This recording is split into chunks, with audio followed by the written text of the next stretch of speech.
Да? Так.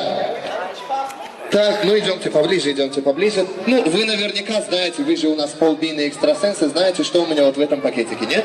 Что? Боксерские перчатки. Именно поэтому мы этот конкурс проводить не будем.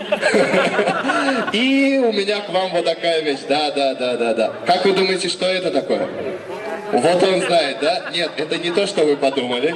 Это простой обычный китайский шарик. Держите, это вот вам, это вот вам. Ваша задача, ну давайте, помните, да, как профессионалы. Смотрите, ваша задача, в принципе, очень простая. Одну руку спрятав за спину, одну руку, любую, правую, левую. Ваша задача поднести вот этот прекрасный шарик к рту и надуть его до такой степени, чтобы он взорвался, чтобы он лопнул, но чтобы вы остались целы.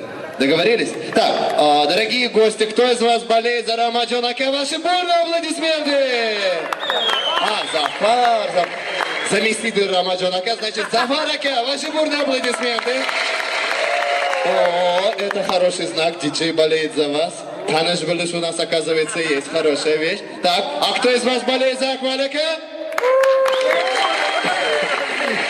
Понятно. Диджей так подумал, ладно, за него тоже надо поболеть немного. Ну что ж, я думаю, сейчас наши прекрасные гости будут нам аплодировать. Диджей поставит классную музыку. Раз, два, три, поехали!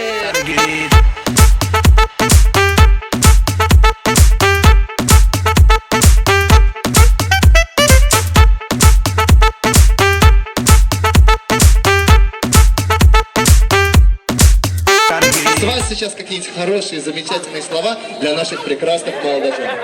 Что-то у нас сегодня погода, видимо, летная, да, все шарики улетают туда-сюда. Попробуйте что-нибудь такое хорошее сказать. А не хорошее? Не хорошее не в этот день, прошу.